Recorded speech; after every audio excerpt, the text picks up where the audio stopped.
তিনি বলছেন যে আইএমবি একাধিক বিয়ের প্রতিষ্ঠান মামুন কাসেমি তিনি যে উদ্যোগ নিয়েছে, যে মুসলমানদের একাধিক বিয়ে করার জন্য সাহস যোগাচ্ছে, এটা তিনি যা করতেছেন অনেক আলেম দেখতে পারেন না।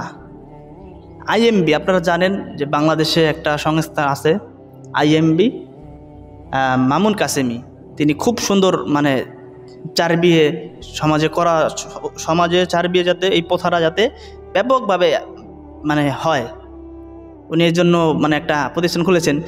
তার বিরুদ্ধে উনি কথা বলতেছেন।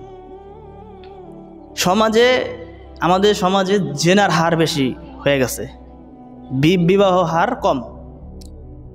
যেখানে বিবাহ বেশি হবে সেখানে জেনার হার কমে যাবে। মামুন কাসেমি আইএমবির উনি যে কাজটা করতেছে এটা অনেক ভালো কাজ করতেছে। বহুত মানুষের জেনার ধারে কাছে চলে যেত,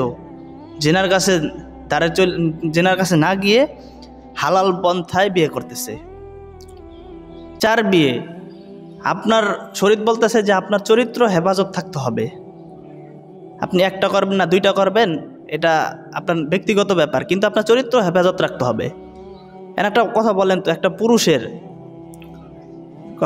পুরুষের কখনো একটা মেয়ের প্রতি আকৃষ্ট থাকে না। একটা পুরুষ একজন মেয়ের প্রতি আকৃষ্ট থাকে না, তার বহুত পুরুষের অনেক চাহিদা থাকতে পারে, অনেক মেয়ের প্রতি খায়েশ হত্যা থাকতে পারে, কিন্তু এটা হালাল পন্থায় করতে হবে। আপনি একটা বিয়ে করেছেন, আপনার চরিত্র হেফাজত হবে। আপনি আরেকটা বিয়ে করেছেন, আপনার চরিত্র আরও হেফাজত হবে। আপনি আরেকটা বিয়ে করেছেন, আপনার চরিত্র আরও হেফাজত হবে। আপনি আরেকটা বিয়ে করেছেন, আপনার চরিত্র আরেকটা হেফাজত হবেই। হেফাজত না হয়ে কই যাবে? আপনার যদি চারজন বিবি থাকে, চারজন স্ত্রী থাকে, এরপরও তো আপনার অন্য জায়গার যাওয়ার প্রয়োজন হইতেছে না। ইসলাম বলতেছে যে তোমরা জেনার দ্বারের কাছে যেও না, প্রয়োজনে হালালভাবে বিয়ে করো। আল্লাহ রাব্বুল আলামিন বলতেছেন যে ওয়ালা তাকরাবুজ জিনা, জিনার দ্বারের কাছেও যেও না, ইন্নাহু কানা ফাহিশা, কেননা ইহা ফাহিশা কাজ, মন্দ কাজ।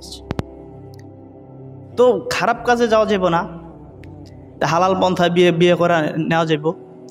এরকম অনেক বিষয় আমাদের সমাজে বেশি বিবাহ প্রথা না থাকার কারণে জেনার হার বেড়ে গেছে, পরকীয়ার হার বেড়ে গেছে।